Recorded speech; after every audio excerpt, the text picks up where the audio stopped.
안녕하십니까. 전기산업기사 2과목 전력공학 2009년 3회 문제풀이를 시작하도록 하겠습니다. 자, 여러분 교재 21번부터 보시면 되겠죠? 21번, 3회 21번. 다음 중 송전계통의 안정도를 증진시키는 방법이 아닌 것은 그랬어요. 안정도. 2009년 3회죠. 2009년 1회, 2회, 3회 연속해서 안정도 문제가 나왔습니다. 그것도 3문제가 나온 것도 아니고 4문제가 나왔어요. 4문제.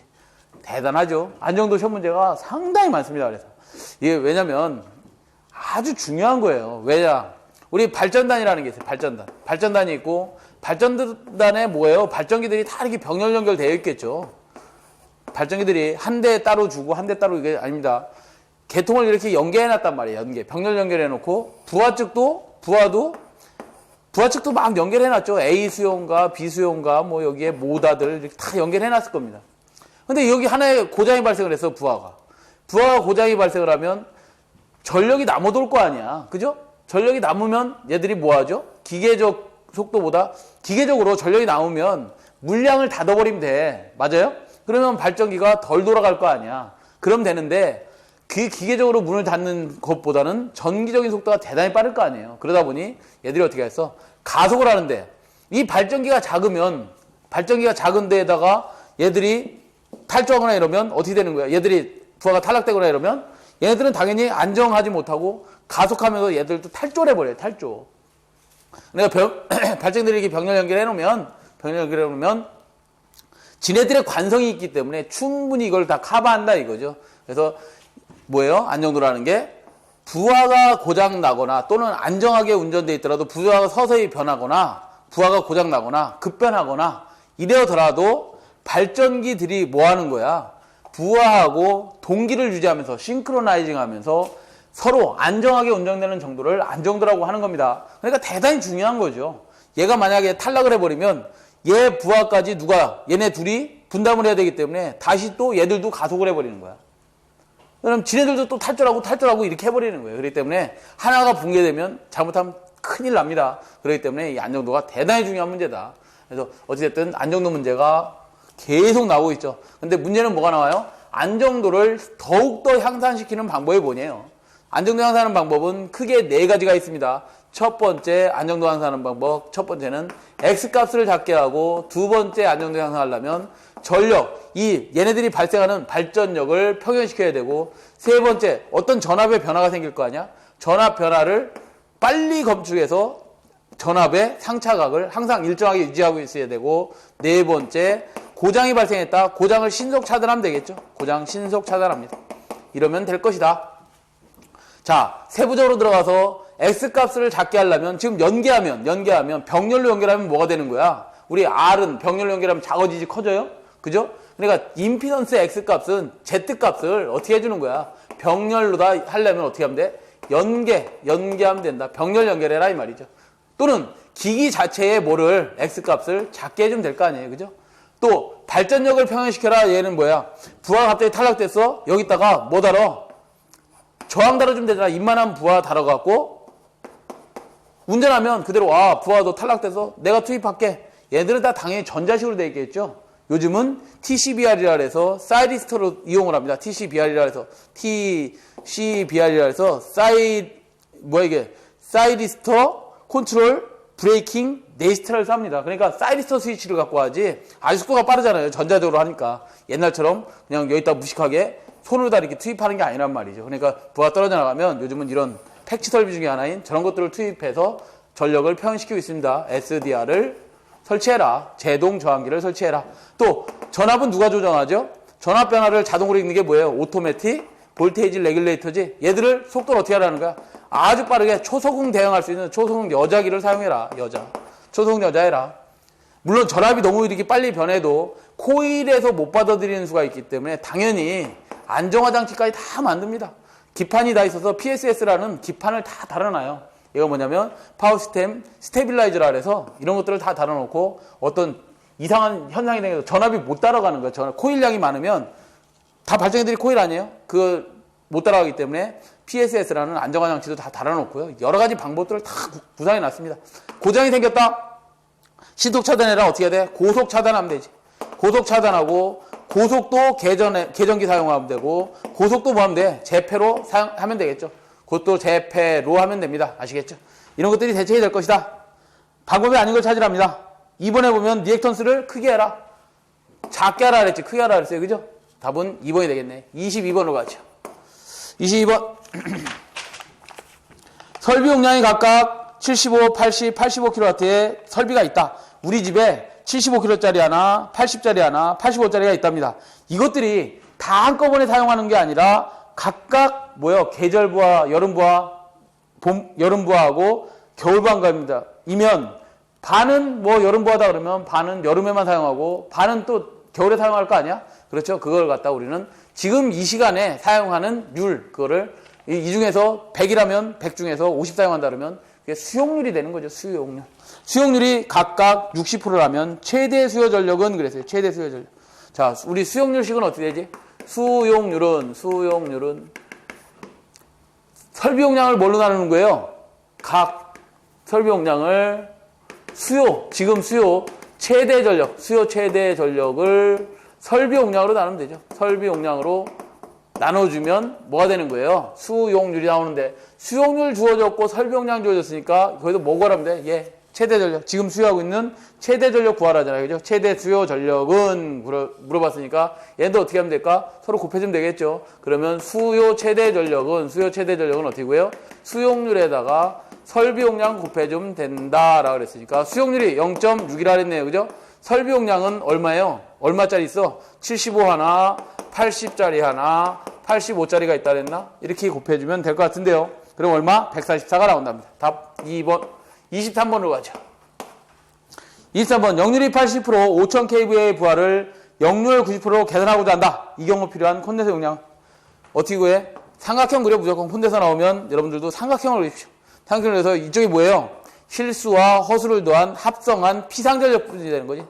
변압기 용량이 되는 겁니다. 얘가 피상전력이 얼마가 주어졌어? 5000kVA가 주어졌네.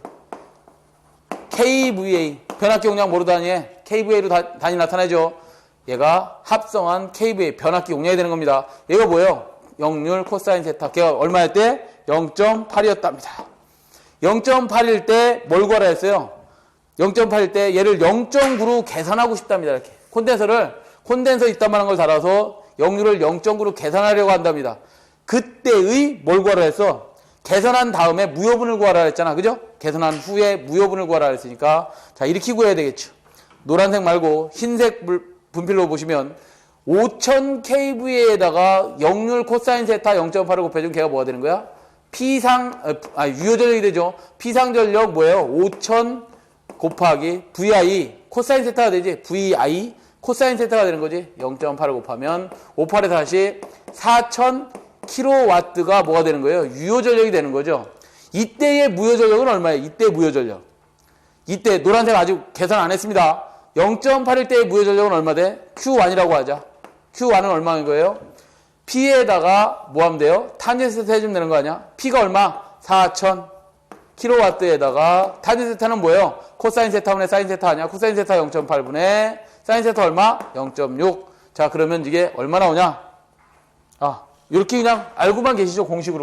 공식으로만 알고 있자. 왜?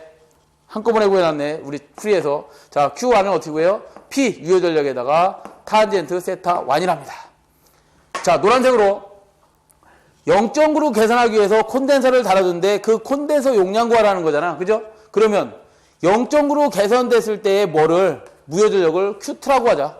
그러면 이 QC는 어떻게 구할 수 있어요? Q1 큰 거에서 작은 거 빼면 QC가 구해지는 거 아니야? 그죠? 그러면 Q2를 구하는 공식은 어떻게 되는 거야? Q2는 공식이 어떻게 돼요? 당연히 P 유효전력에다가 뭐 하면 돼? 얘도 탄젠트 세타 하면 되는 거죠? 탄젠트 세타 2가 되겠네.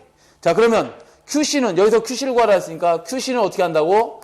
큰 거 Q1에서 뭐 빼주라고? Q1에서 Q2 빼주라며 Q2.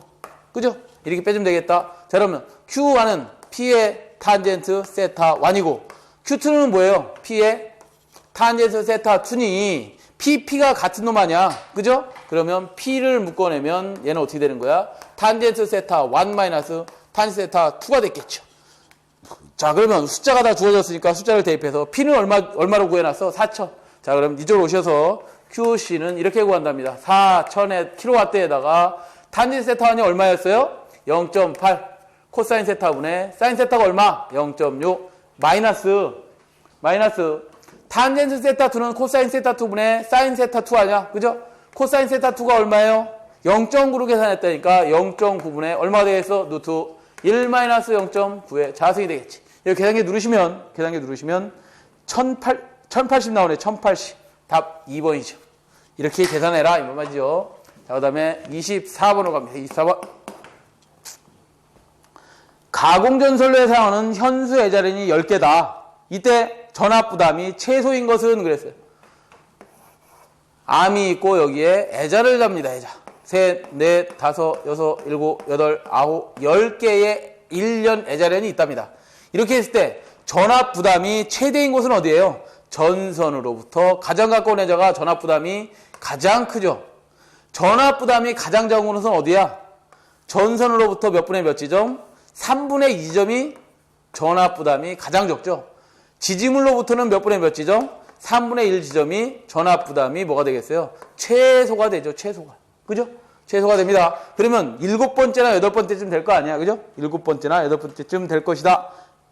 답 1번에 있네. 1번. 자, 그 다음 25번으로 가죠. 25번. 다음 중 수차 발전기가 난조를 일으키는 원인은 그랬는데 수차 발전기는 철기계예요, 동기계예요? 당연히 철이 많은 철기계입니다. 우리 화력에 사용하는 화력 발전기는 뭐예요? 얘는 동기기입니다. 동기기. 동으로 이루어졌다 이 말이야. 임피던스가 큰 동기기고 얘는 수차 발전기는 단락비가 큰 철기계다 이 말이죠. 단락비가 큰 철기계입니다. 이 단락비가 큰 철기계는 수차 발전기에는 아마추어가 어떻게 생긴 거야? 돌극형으로 생겼죠. 돌극형. 돌극형이 뭐야? 돌극형. 여러분들 입시 그리잖아. 삐죽 계좌가 이렇게 튀어나와 있단 말이야. 이렇게 튀어나와 있는 거고 이게 어떻게 된 거야? 이렇게 회전자가 이렇게 돌아가는 거 아니야? 그지? 이게 그러니까 툭 이렇게 튀어나와 있겠지. 이게 한쪽 방면으로 그리다면 이렇게 돌극형으로 생겼고 동기계는 뭘로 생겼어요? 원통형으로 생겼죠. 원통형. 그냥 원통형으로 생겼죠? 네, 원통형으로 생겼습니다. 자, 이런 발전기들은 돌극형 발전기들은 뭐 하는 거예요?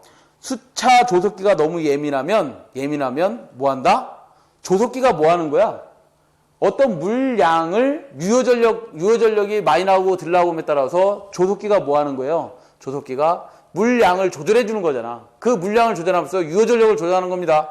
유효전력을 조정하다 보니 걔가 너무 예민하면 돌극형에서는 얘네들이 불균형하게 생겼잖아. 불규칙하게 생겼기 때문에 난조를 일으킵니다.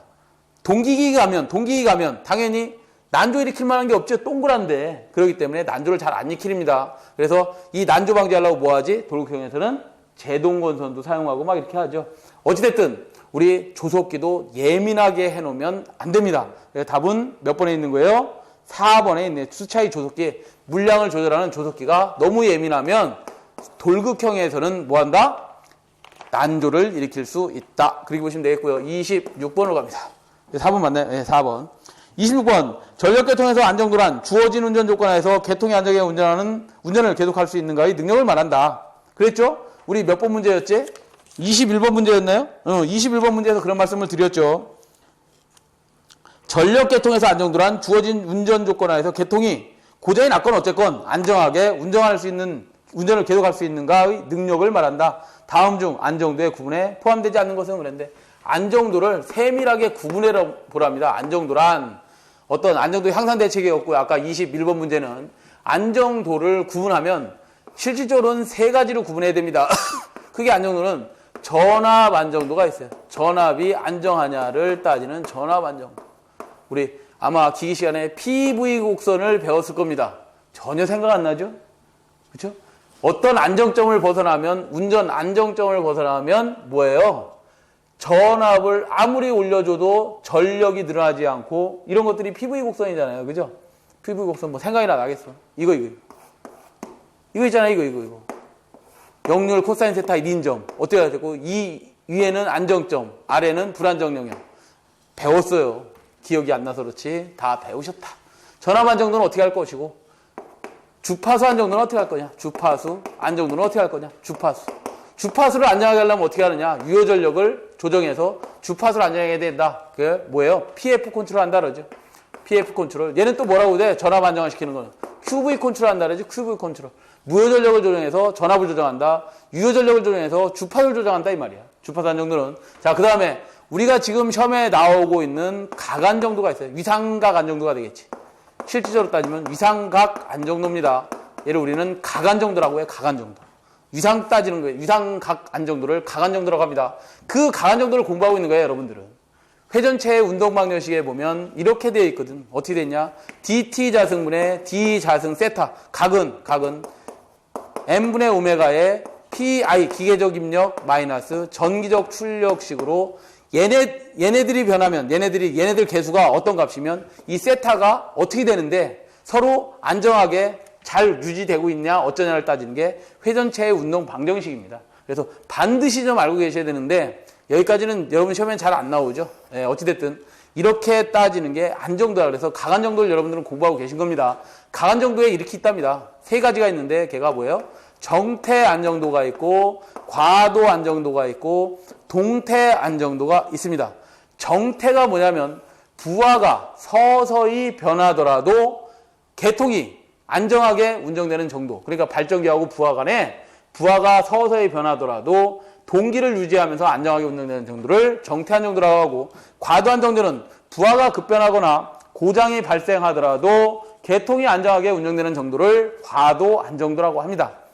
동태 안정도는 뭐냐면 어떤 책에 이렇게도 되어 있을 거예요. 동적 안정도라고. 동적 안정도. 다이나믹한 안정도입니다. 얘가 뭐냐면 어떤 계통이 고장이 발생하거나 뭐가 발생했을 때 어떤 부하 변화가 발생했을 때 AVR이라든지 AVR 또는 조속기가 응동할 때 얘네들은 조속기나 뭐예요? AVR을 움직이지 않았어. 그럴 때의 안정도고 얘는 AVR이나 뭐예요? 조속기라든가 이런 것들이 응동해서 안정도에 영향을 주는 거를 우리는 동태 안정도라고 합니다. 그래서 지금 세 가지로 구분하시면 되겠습니다. 시험 문제 보시면 4번에 보면 뭐가 나왔어요? 동기 안정도라고 있는데 동기 안정도란 말은 없습니다. 이거 동기자 아니야. 동적입니다. 동적. 정적 상태가 아니라 다이나믹한 상태, 움직이는 상태를 얘기하는 겁니다. 그렇죠? 동기 안정도는 아니다. 답은 4번이 되겠네. 자, 27번으로 갈게요. 27번. 27번은 일반적으로 수용과 상호간, 배전선 변압기 상호간, 급전선 상호간 또는 변전선 상호간에서 어쩌고저쩌고 맨 마지막 줄에 보시면 최대 전력의 발생 시각 또는 발생 시기의 분산 지표의 밑줄. 그러니까 최대 전력의 발생 시각 또는 발생 시기의 분산을 나타내는 지표가 뭐냐 그랬을 때 부등률입니다. 부등률이다. 이렇게 보시면 되겠습니다. 답 2번이네. 2번. 자, 그 다음 28번으로 갑니다. 28번은 의외로 시험 문제에 자주 나오진 않습니다만 상당히 중요한 거다. 그림과 같이 정수가 서로 같은 평행 이해선에서 일반 회로 정수 C0는 얼마냐? 일반 회로 정수 C0. 우리가 지금 28번 보시면 28번에 A 정수, B 정수, C 정수, D 정수가 있는데 A 정수는 무슨 정수죠? A. 우리가 이거죠. IS는 A의 ER 플러스 B의 IR이고 C의 ER 플러스 D의 IR이 IS 값인데 만약에 어떤 선로가 개방 상태다 그러면 여기 전류 흘러요 안 흘러요? IR이 제로인 무부하 상태가 됐어. 그럼 얘가 예를 들어서 0이다. 이쪽이 0이다 그러면 그 A 정수는 어떻게 구해? A 정수는 ER 밑으로 보내면 ER분의 ES인 전압비가 되겠지. 전압비. 그래서 A는 전압비가 됩니다. 전압비가 되고 이때의 B 정수는 그럼 뭐냐? 얘는 임피던스입니다. 임피던스. 그 다음에 C 정수는 뭐가 되냐면 어드미턴스 정수입니다. 어드미턴스. 회로 시간에 다 배우셨어요. 그럼 전류비는 뭐냐? 전류비는 이제 여기를 단락 실험합니다. 단락을 하면 여기에 전압은 몇 볼트가 돼요? 단락된 점의 전압은 0볼트지.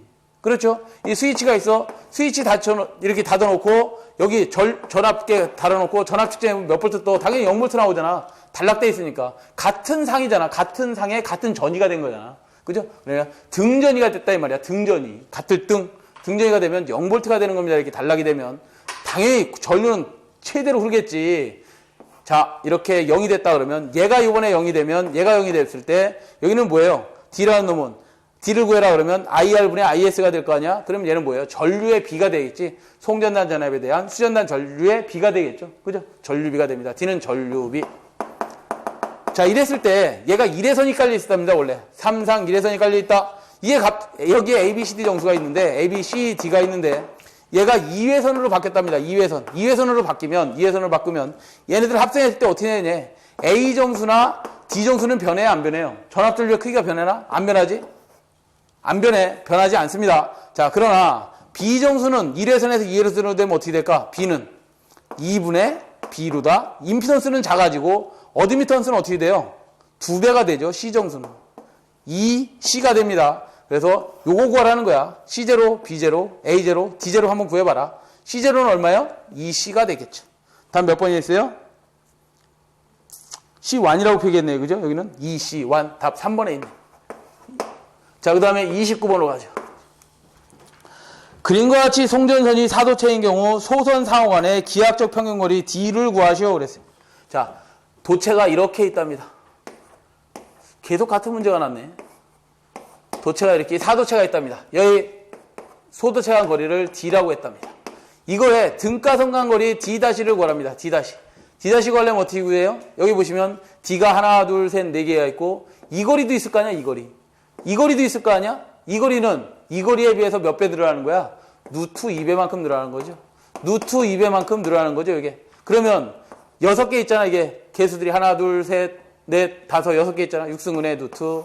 어떻게? D 곱하기 D 곱하기 D 곱하기 D 하나 둘 셋 넷 루트 2D 루트 2D 루트 2D 루트 2D가 이렇게 있는 거죠. 자, 이렇게 있으면 이 D들은 6승근에서 서로 같은 D니까 빠져나올 수 있겠네. 그러면 어떻게 하면 돼? 6승근에 D는 빠져나오고 여기 뭐만 남았어? 루트 안에는 루트 곱하면 뭐가 돼요? 서로 벗겨지는 거지. 벗겨지면서 뭐만 남어? 얘 루트 2 곱하기 루트 2 하면 얼마 남는 거야? 2가 루트 안에 그대로 남아있는 거죠. 그래서 6승분의 루트 2D가 됩니다. 다음 몇 번? 3번에 있네, 3번. 자, 30번으로 갑니다. 어느 변전소에서 합성 임피던스가 0.4% 만 kVA 기준인 곳에 시설할 차단기의 소요 차단 용량을 구하랍니다. PS 구하라는 거지. PS는 두 가지 방법으로 구하죠. 퍼센트 임피던스가 주어졌을 경우에는 퍼센트 때문에 100에 PN으로 구하시면 되고, 퍼센트 임피던스가 안 주어졌다. PS는 어떻게 구해요? 루트, 단상이면, 여기 상계수가 곱해져야 돼. 상계수가 뭐야? 단상이면 1, 삼상이면 루트 3 곱하기, 전격 전압 곱하기, 전격 차단 전류로 구하시면 됩니다. 퍼센트 임피던스가 주어졌으니까 이거로 한번 구해보자. 그러면 퍼센트 임피던스가 얼마예요? 몇 프로? 0.4%분의 얼마? 100 곱하기, PN이 얼마 주어졌어요? 만 kVA가 주어졌고, 보기를 보니까 MVA를 구하라는데, 그러면 만 kVA를 MVA로 바꾸려면 어떻게 해야 돼요? 10에 마이너스 3승해야 MVA가 되겠죠. 그러면 요렇게 서로 지워지는 거 아니야? 그러면 1000을 0.4로 난 거네. 그러면 얼마인가? 2500인가? 네, 2500 MVA가 나옵니다. MVA. 다음 몇 번? 3번. 다 31번으로 갑니다. 31번. 철탑으로부터의 전선에 옵셋을 주는 가장 알맞는 것은 이유. 옵셋을 주는 이유가 뭐냐? 옵셋이 뭔지 보자. 옵셋. 자, 철탑이 있습니다. 암을 똑같은 길이로 해놨습니다. 이렇게. 같은 길이라고 보십시오. 같은 길이에 전선을 이렇게 달아놨습니다. 송전을 하고 있어요. 송전. 자, 송전을 합니다. 송전을 합니다. 겨울에 눈이 쌓여요. 눈이 이렇게 쌓였어요. 눈이 쌓여있다가 어느 원인에 의해서 눈이 동시에 탈락을 해버리면 전선이 그 반동력에 의해서 점프를 합니다. 얘를 뭐라 하냐면 슬리트 점프라 그래. 슬리트 점프를 합니다. 자, 점프를 하면 걔가 뭐가 되는 거야? 서로 혼촉이 될 거 아니야. 전선끼리 뭐하냐? 단락이 된다 이 말이지. 그러면 얘를 방지하는 방법은 뭐야? 암 길이를 각각 다 틀리게 하면 될 거 아니야. 암 길이를 길게 해갖고 전선을 여기다 빼놓는다 이거야. 그러면 전선이 어떻게 가선돼? 이렇게 가선 되겠지. 저기 안쪽에 들어가 있고 이건 바깥으로 나와 있는 거나 똑같잖아. 그죠? 그러면 만약 눈이 떨어져서 퉁 튕기더라도 아무것도 없네. 공간에. 그죠? 그러면 단락이 방지되더라. 그래서 얘를 우리 옵셋이라고 하는데, 옵셋을 주는 이유는 뭐라 해서 상하 전선의 접촉, 혼촉 방지가 되겠죠. 답 4번이 되겠네. 자, 32번으로 가죠. 32번. 자, 32번은 전선로에 댐퍼를 사용하는 목적은, 댐퍼는 뭐 하는 거예요? 진동 방지죠. 진동 방지. 더 안 해드립니다. 33번. 다음 중 연가의 효과로 거리가 먼 것은 연가, 트랜스포지션이라고 하는데, 연가가 뭐예요? 전선이 R상, S상, T상이 있더라. 얘들이 대지하고 R상은 항상 멀리 있고 S상은 중간, T상은 항상 가깝게 이렇게 있더라. 그러면 얘들 간에 대지하고 전선 간에 뭐가 쌓여요? 항상 정전 용량에는 충전이 되겠지.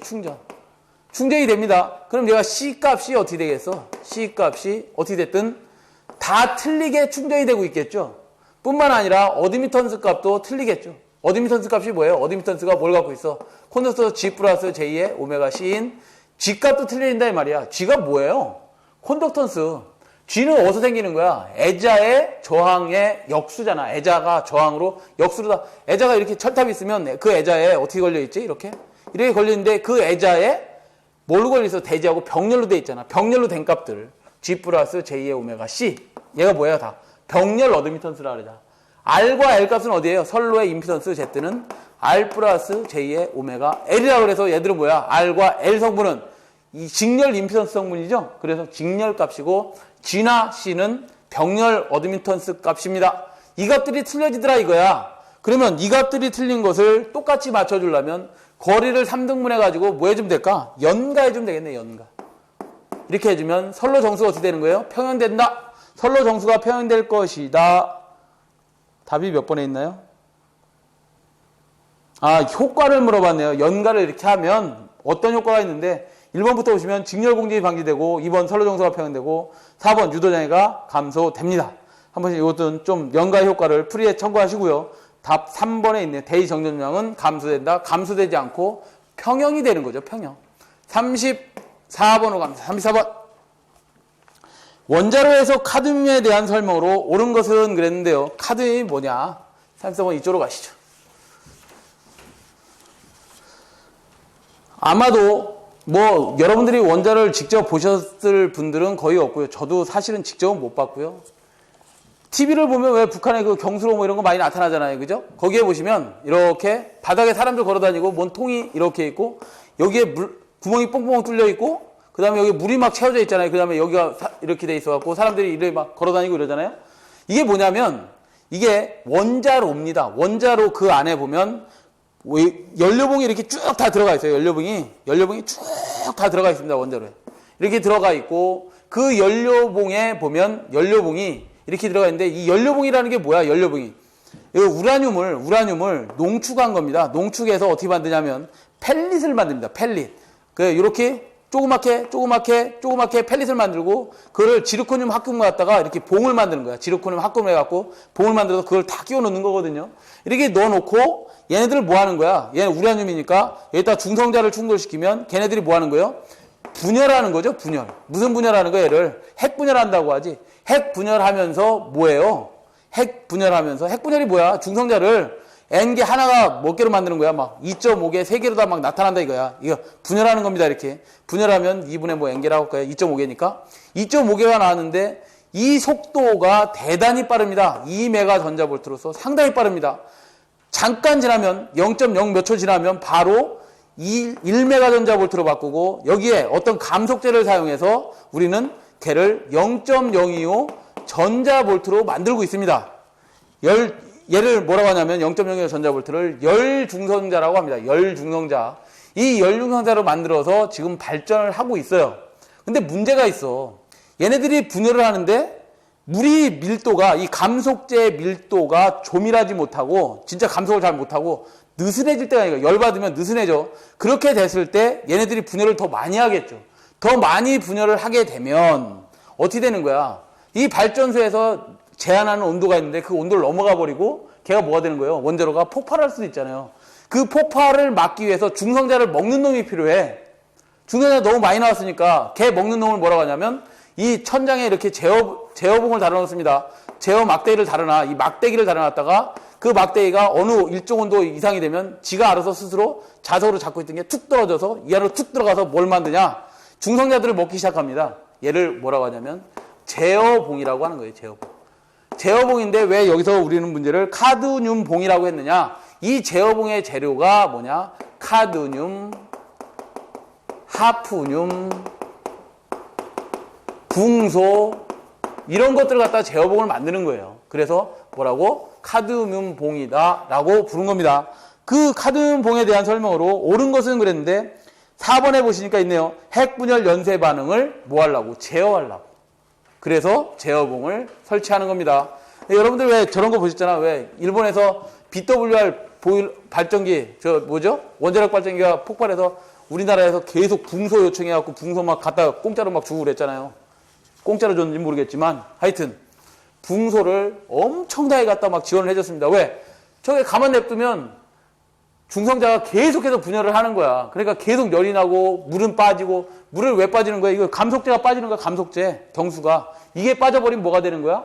핵분열이 막 일어나면서 저 봉이 밖으로 노출돼 버리면 감속이 안 되고 막 이 2메가 전자볼 때 빠른 막 원자들이 막 날아다니고 난리가 나는 거예요. 분열이 막 되는 거야.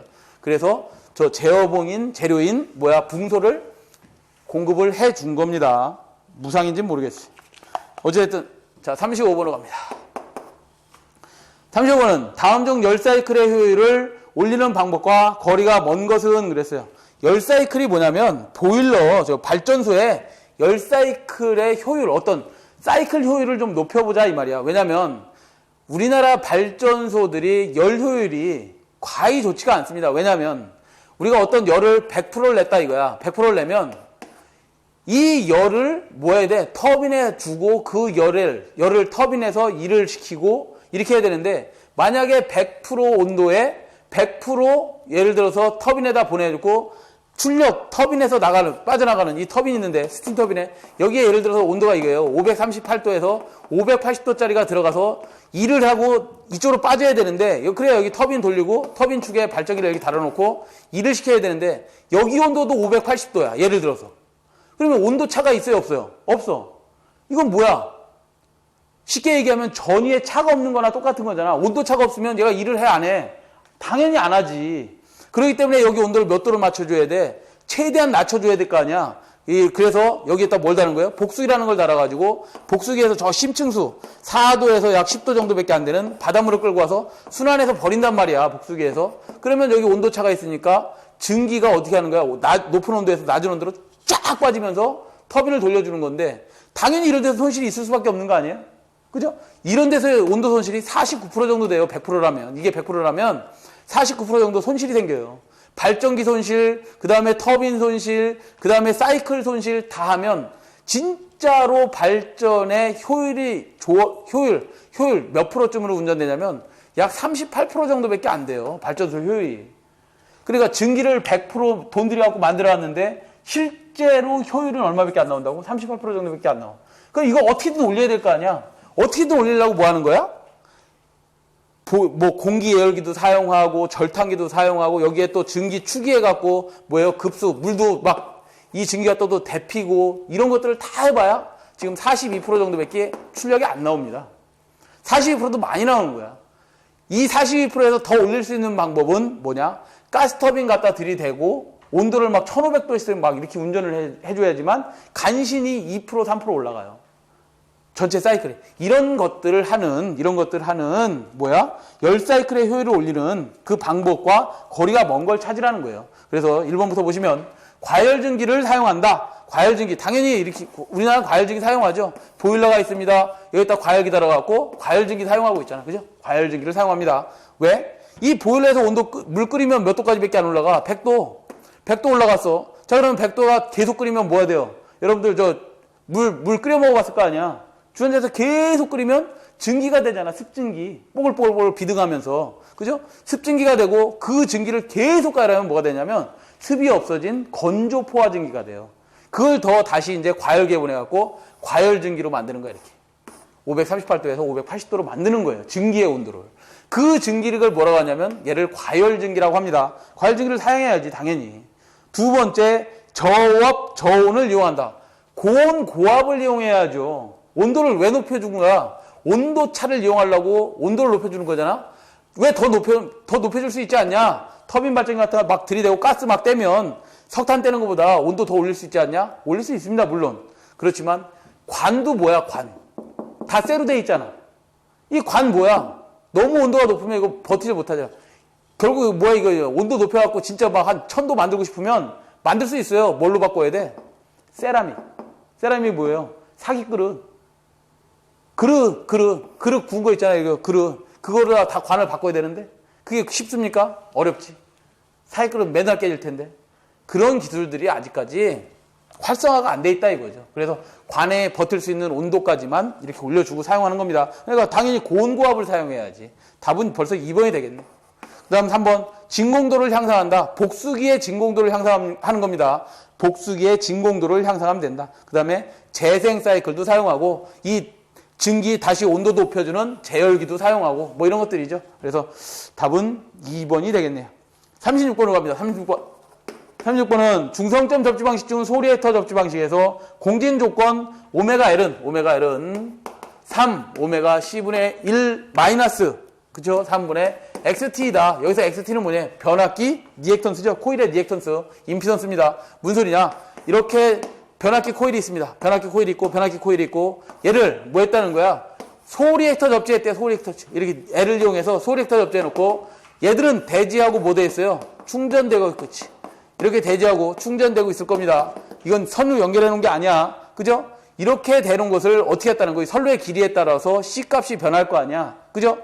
선로의 길이에 따라서, 선로의 종류에 따라서, 배치에 따라서 이게 변할 거란 말이야. 이게 변할 건데, 그걸 서로 뭐 해놨어? 병렬 공진 잡아놨어요. 어떻게 잡아놨어? 오메가 L은 요거 3개, 3, 오메가 C분의 1로 병렬 공진을 잡아놨는데, 이 L 쪽에 보면 뭐가 있어요? 이거. 변압기 코일 있잖아? 이거를 어떻게 했다고? 플러스 3분의 XT만큼 코일로 보겠다, 이 말이야. 이렇게 봤을 때, 여기서 지금 공식은 뭐 어떻게 나왔어? 오메가 L은 이렇게 나왔네. 오메가 L은 3 오메가 C분의 1에 마이너스 3분의 XT입니다. 얘 넘겨주면 뭐가 되는 거야? 이렇게 넘겨주면 오메가 L은 3 오메가 C분의 1에 마이너스가 될 거 아니야? 플러스가 3분의 XT입니다. 여기서 XT는 뭐라 그랬어? 이거. 변압기 코일이잖아. 이거 코일, 그죠? 아시겠죠? 그래서 변압기 코일입니다. 변압기 코일이 갖고 있는 리액턴스, 임피던스입니다. 이렇게 얘기하시면 되겠죠? 답 2번. 37번이요. 다음 중 고압수 전살비를 구성하는 기기로 볼 수 없는 것은 그랬어요. 복수기는 어디 있었어? 방금 전에 문제 풀었는데 35번에 복수기는 여기 있잖아. 여기. 이게 고압기기예요? 이거 물 그냥 순환시키는 거라니까. 답 4번. 이런 거까지 풀어줘야 돼. 38번. 전극의 어느 일부분의 전이 경도가 커져서 공기와의 전연이 파괴되는 생기는 현상을 그랬는데 코로나입니다. 코로나. 자, 우리 이런 거죠. 예를 들어서 가공연선이 있어. 이 가공연선은 절연을 해놨어요, 안 했어요? 나선이죠, 나선. 이 나선을 깔아놓고 만약에 이게 공기가 절연체가 아니다라면 우리가 아무리 멀리 떨어져 있어도 절연체가 아니니까 감전이 됐겠지. 당연히 감전이 됩니다. 근데 공기 자체도 뭐야? 공기가 이렇게 쭉 쌓이는데 이 공기 자체도 다 절연체라 이 말이죠. 이렇게 절연이 돼 있는 거야, 공기로. 그러니까 우리하고 이격거리가 유지가 되고 있는 거지. 사람이 여기 밑에 서 있는데 얘가 만약 공기가 절연체가 아니라면 맨날 감전되는 거 아니야? 그죠? 얘는 공기로 다 일단 절연을 이렇게 해놨을 겁니다. 이렇게 돼 있는 상태에서 이 공기의 절연이 파괴되는 때가 있어. 어느 때? AC 몇 볼트를 이 전선에 가하면 21.1kV를 가하면 1cm당에 뭐가 깨지는 거야? 공기의 절연이 파괴됩니다. 그걸 우린 파열극한 전이 경도라고 해요. DC는 몇 볼트를 가했을 때 30kV를 가하면 1cm당에 공기의 절연이 파괴되는 거예요. 아시겠죠? 그러면 교류는 어떻게 흘러다녀? 이렇게 흘릴 거 아니야? 교반하고 있을 거 아니야? 교류는 예를 들어서 1호사 선로야. 그러면 맨날 여기서 공기의 절연이 깨지겠네. 그죠? 그럼 지직. 최고점에서 깨지겠지. 지직. 이게 코로나잖아, 코로나. 그죠? 자, 다시 읽어보시면, 전극의 어느 일부분의 전이 경도가 커져서 공기와의 절연이 파괴되는 현상, 코로나 현상. 그리고 보시면 되겠죠. 답 몇 번에 있는 거예요? 2번. 자, 39번으로 갑니다. 39번으로 가죠. 자, 39번은 전력계통에서 변압기 유전력이 발생할 때 나타나는 고조파 중 3조파, 5조파를 각각 제거하는 방법으로 가장 적당한 것은 그랬어요. 가장 적절한 것은 우리 변전소에 가시면 변전소는 변압기를 어떻게 놨어? 저쪽 전담 변전소에서부터 3상이 오면 그 3상을 뭘로 받아들여요? 변압기. 단권 변압기를 가지고 3권선 변압기 만들어놨지. 거기에 1차 측을 Y결선 해놨습니다. Y결선 이렇게 해놓고요. 2차 측도 무슨 결선 해놨어? Y결선을 해서 다음 변전소로 또 보내주려고 이렇게 하겠죠. 이렇게 하고 여기에 어떤 고장이 생기거나 과전류가 흐르면 당연히 제3조파에 고조파가 생깁니다. 그 고조파를 제거하려고 어떻게 해나? 3차 권선에 델타 결선을 이렇게 만들어놨어요. 여기에 만약에 3조파가 1차 측으로 2차 측의 3조파가 1차 측으로 넘어가지 못하게 하려고 뭐 한 거야? 여기다가 델타 결선을 만들어놨습니다. 그걸 뭐라고 한다고? 안정권선이라고 한다. 3조파 제거용이야. 그래서 우리나라는 어떻게 사용하고 있어요? 변전소의 YY 델타 결선에서 사용하고 있고요. 그 다음에 5조파를 제거하는 것은 어디서 나오는 5조파 제거하는 거야? 우리가 차단기를 달아놓고 여기에 콘덴서가 있다. 콘덴서를 온하거나 오프할 때 나오는 고조파가 있습니다. 걔를 5고조파라고 그래. 5고조파. 이 5고조파가 나오는데 이 5조파를 제거하려면 어떻게 해야 돼? 여기 있다. 직렬 시리즈 리액터, 직렬 리액터를 설치하면 5조파가 제거됩니다. 그래서 답을 좀 보시면 4번에 보시면 변압기의 델타 결선으로 3조파를 제거하고 5조파는 직렬 리액터를 이용하여 제거한다라고 되어 있네요. 답 몇 번? 4번. 40번으로 가죠. 40번.